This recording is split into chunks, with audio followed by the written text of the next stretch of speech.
네, 오늘 2부 첫 시간에는 이번 3월 FOMC 주요 내용과 제롬 파월 미 연준 의장의 주요 발언들을 기반으로 시장에서 이 FOMC가 가지는 의미에 대해서 다시 한번 생각을 해보도록 하겠습니다.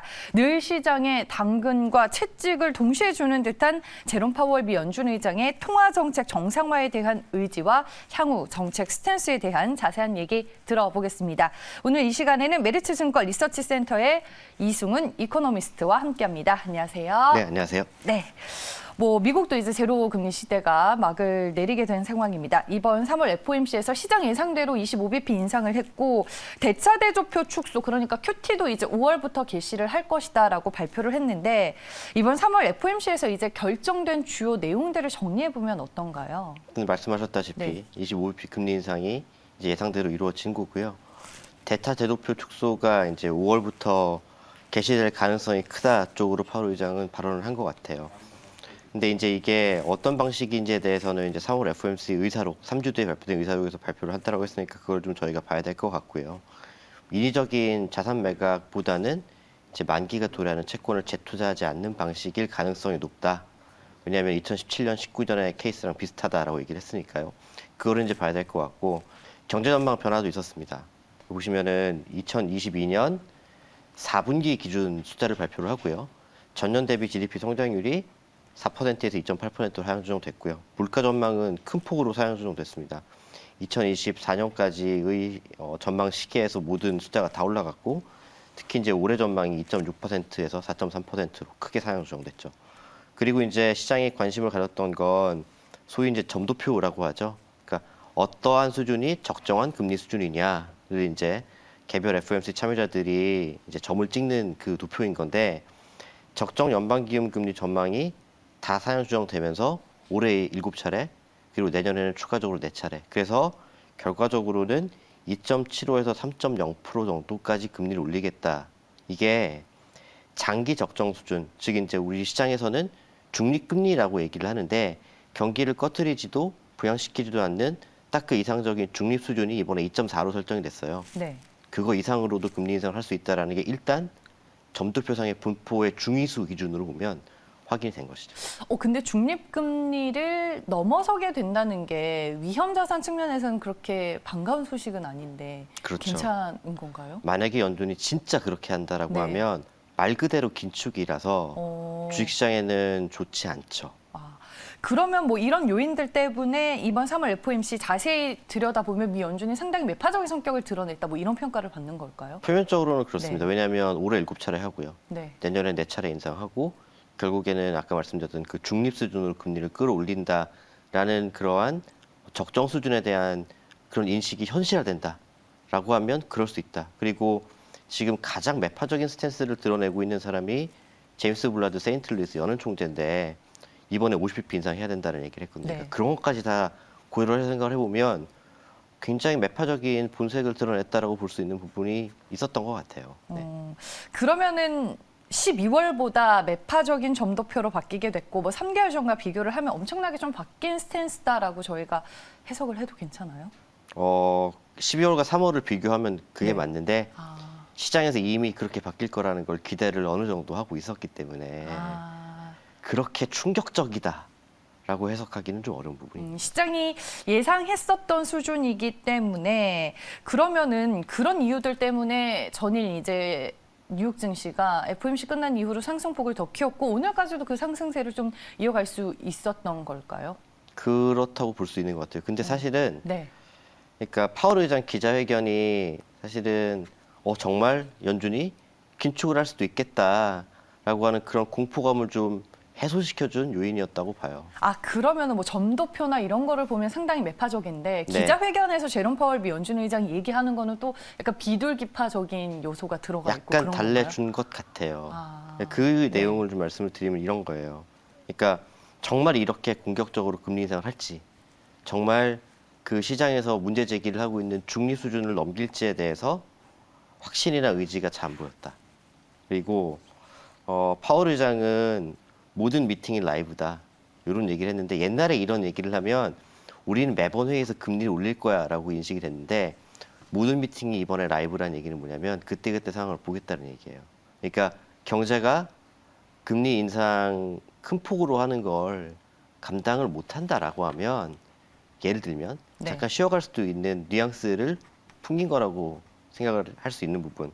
그 다음에 진짜로 중립 이상으로 금리 보내실 거예요라는 질문도 나왔거든요. 근데 거기에 대해서는 일단 중립에 근접한 이후에 필요하면 그렇게 하겠다. 이렇게 얘기를 했기 때문에 시장이 일단은 중립까지는 가되 그 이상으로 갈지 말지는 그때 가야 좀 아는 부분이 아닐까. 그리고 이제 미국 경제가 흔들흔들하지 않겠느냐. 결국 이게 리세션으로 가는 그림이 아니냐. 이런 식에 대한 우려도 되게 많았었죠.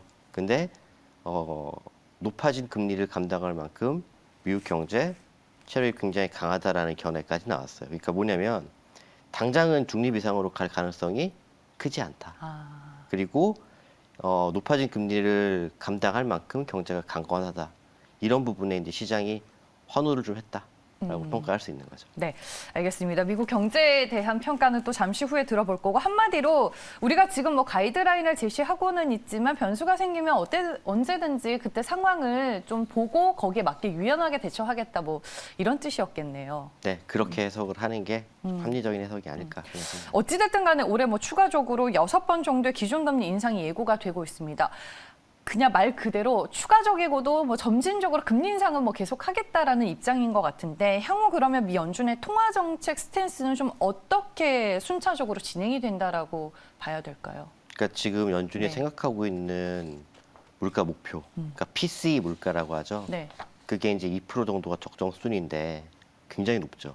6자를 보고 있으니까요. 네. 그러니까 그거를 고려한다면은 정책 금리가 올라가는 인상 기조는 좀 계속 이어갈 가능성이 높다라고 봐야 될 거예요. 그러니까 문제는 뭐냐면 경제가 이거를 정말로 감당할 수 있을지를 계속 보면서 연준이 간다라는 거예요. 그러니까 제 생각은 뭐냐면 대차 대조표 축소를 하게 되면 5월 달에 한다라는 그 얘기인데 그걸 하게 되면 25bp 금리 인상에 준한다라는 발언까지 파월 의장이 했었거든요. 그걸 고려하면 지금 점도표상에는 올해 7차례, 그러니까 이번 회의를 포함해서 7차례 올린다라고 찍혀 있으나 저는 그거보다 좀 덜 올릴 것 같아요. 한 6차례 정도 올리는 수준을 생각을 하고 있고요. 실제로 2017년에도 대차 대조표 축소를 개시를 할 때 그때도 연준은 한번 금리 인상을 쉰 적이 있었거든요. 그래서 그걸 감안하면 좀 되풀이가 되지 않을까라고 기대를 하고 있는 거고요. 그 다음에 이제 중립 이상으로 금리 인상 할 수 있다라는 게 점도표에는 나왔지만 저희가 이 장기 적정 수준이라는 게 2012년인가부터 발표를 했을 거예요. 근데 실제를 보면 실제 연방 기금 금리가 그 중립 수준, 장기 적정 수준을 넘은 적이 한 번도 없었거든요. 네. 그래서 그것도 저희가 좀 생각을 해야 될 것 같고, 그래서 제가 보는 그림은 중립 혹은 그 이하에서 끝날 가능성이 좀 높다. 근데 만약에 정말로 중립 이상으로 보낸다라고 하면 1995년과 2019년에 했던 것처럼 나중에 금리를 다시 내려야 되는 그런 상황에 몰릴 가능성도 좀 있다라고 봐요. 과거와 비슷한 방식으로 진행이 되는 거예요. 그러면 근데 하지만 속도는 조금 더 그때보단 빠를 수 있는 걸까요? 그러니까 우리가 2017년부터 2019년까지 금리 인상했던 그거와 보통 비교를 많이 네. 해요. 그러니까 그거에 비해서는 빠르겠죠. 왜냐하면 그때는 분기별 혹은 뭐 반기별 한 번씩 인상을 하고 그랬었으니까요. 근데 이제 2004년부터 2006년까지는 네. 매번 FOMC 회의에서 25bp씩을 올렸거든요. 그러니까 2017년 사례와 2004년 사례 그 중간 어디쯤이라고 생각을 하는 게 낫지 않을까 싶습니다. 네, 알겠습니다. 뭐 미국 경제에 대해서도 이제 서두에 살짝 말씀을 해주셨는데 미 연준이 미국 경제에 대해서 이제 어떤 판단을 하고 있는지가 이번 3월 FOMC에서 또 상당히 중요한 요인이었습니다. 물가와 경기 중에 일단은 물가를 잡는 데 포커스를 좀 맞춘 것 같은데 미국 경제에 대한 미 연준의 평가 좀 어떻게 보셨어요? 그러니까 경제는 매우 강하다예요. 네. 그러니까 높아진 금리를 감내할 만큼 강하다라는 거고 특히 노동시장 같은 경우는 과열이다라는 뉘앙스였던 것 같아요. 그러니까 파월 의장이 숫자를 하나 얘기했는데 구인 건수가 실업자 수 대비 1.7배다라는 얘기를 했거든요. 근데 우리가 코로나19 이전에 노동시장 호황이 언제였냐면 2018년이었어요. 이때 이 비율이 1.2배였습니다. 그러니까 엄청난 호황인 거예요. 그러니까 결국에 이 사람이 생각을 하는 건 노동시장 과열을 일정 수준 억제해야 임금 상승률이 꺾이고 그게 결과적으로 물가 안정에 기여할 수 있다라고 보는 거죠. 그리고 지금 물가는 말씀을 드렸다시피 목표 수준을 한참 넘고 있기 때문에 이건 잡으러 가야 되는 거예요. 작년까지만 하더라도 물가 좀 일시적이다라는 스탠스였는데 연말부터 좀 이 스탠스가 바뀌긴 했죠. 일시적인 그렇죠. 것 같지는 않다. 일시적인 것 같지는 않다. 그러니까 결국에는 꺾여서 내려오긴 할 텐데 결과적으로 보니까 재정 정책을 통해서 현금도 많이 싸주고 소비자들의 구매력도 결과적으로 증강이 되었다 보니까 쇼티지가 발생을 해서 비용 상승형 인플레이션이 발생을 했는데 그걸 이제 소비자들이 다 떠안을 만큼의 체력이 된 거예요. 그러니까 생산자 물가 상승률이 가속화되는 거에서 그친 게 아니라 소비자 물가 상승률까지 불이 옮겨 붙어버린 거죠. 연준은 이걸 잡으려고 하는 거고요. 그 정도라고 보고 있고요. 네. 그다음에 이제 우크라이나 러시아 사태에 대해서도 질문이 나왔어요. 경제 영향은 불분명하다.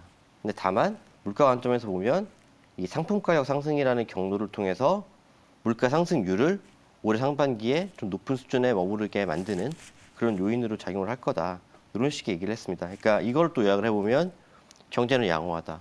높아진 금리 수준을 버틸 수 있다. 그리고 물가를 잡기 위해서 경기를 어느 정도 희생해도 잠재 성장률 이상의 양호한 성장세는 실현 가능하다. 이런 식의 평가가 있었던 거죠. 그러니까 이런 발언들이 최근 시장에서 우려했었던 스태그플레이션에 대한 우려감을 좀 완화시키는 요소가 된 거예요. 그러니까 스태그플레이션이라기보다는 네. 이렇게 금리를 올렸을 때 미국 경제가 감당을 할 수 있을까 과연? 이런 식에 대한 걱정이 있었는데 일단 파월 의장의 기자회견 발언만 놓고 보면 네. 약간 그런 우려를 완화시켜주는 방향으로 발언이 나왔다. 네, 이렇게 해석할 수 있을 것 같습니다. 네, 알겠습니다. 마지막으로 그러면 미 연준의 금리 인상 종착점 좀 어떻게 보고 계실까요? 이건 시나리오로 생각할 수밖에 없는데 저희가 네. 생각하는 기본 시나리오는 2.25. 그러니까 지금 중립이 2.4니까요. 약간 아래에서 끝낸다라는 거고 정말 이제 좀 매파적으로 본다라고 하면 2.5 정도를 생각을 하고 있어요.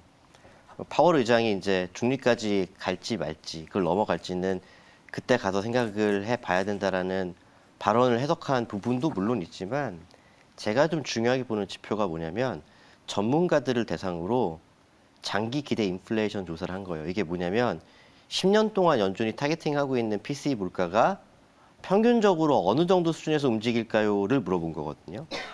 이게 만약에 크게 들린다, 그런 문제가 되게 커져요. 근데 4분기 서베이가 마지막 숫자인데 이 숫자가 2.08입니다. 연준이 가이드하고자 하는 게 2죠. 2.08이면 2에 잘 붙어 있는 거예요. 이게 만약에 뭐 2.2, 2.3, 2.4 이런 식으로 계속 오버슈팅을 하게 되면 연준은 중립 이상으로 금리 올려야 돼요. 물가 잡으러 가야 됩니다. 근데 2.08이면 뭐 좀 애매하다라고 생각하시는 분들도 계시는데 2%에 잘 붙어 있거든요. 그래서 이걸 보면 지금 당장 중립 이상으로 금리를 올려서 오버킬을 할 필요까지는 없겠다 정도로 생각을 하고 있는 겁니다. 그러면 지금 생각하고 계시는 그 시나리오대로라면 우리가 시장에서 막 미 연준의 그런 통화 정책 스탠스에 대해 너무 크게 우려할 필요도 없고 아직 시장에는 우리에게 좀 기회가 존재한다 뭐 이렇게 좀 투자자분들이 이해를 해도 괜찮을까요? 아직 시간은 좀 남아 있는데 네. 문제는 그거죠. 물가가 언제 유의미하게 꺾여 내려가서 연준 목표에 수렴할 수 있을지에 대한 것은 사실은 불확실한 영역이에요. 네. 사실은 연준도 이 힌트를 잡기 위해서 굉장히 많이 노력을 하고 있는 것 같거든요. 그래서 그런 리스크를 감내하실 수만 있다면 약간의 기회는 남아 있다라고 보는 게 맞는 것 같습니다. 알겠습니다. 네. 제가 오늘 이것저것 너무 많이 여쭤봤는데 아닙니다. 네. 차분하게 너무 친절하게 설명을 잘 해주셔서 이번 3월 FOMC가 가지는 의미에 대해서 다시 한번 공부를 해보고 정리를 해볼 수 있는 시간이었던 것 같습니다. 네, 오늘은 특별한 분과 함께했습니다. 메리츠증권 리서치센터의 이승훈 이코노미스트였습니다. 오늘 말씀 잘 들었습니다. 네, 감사합니다.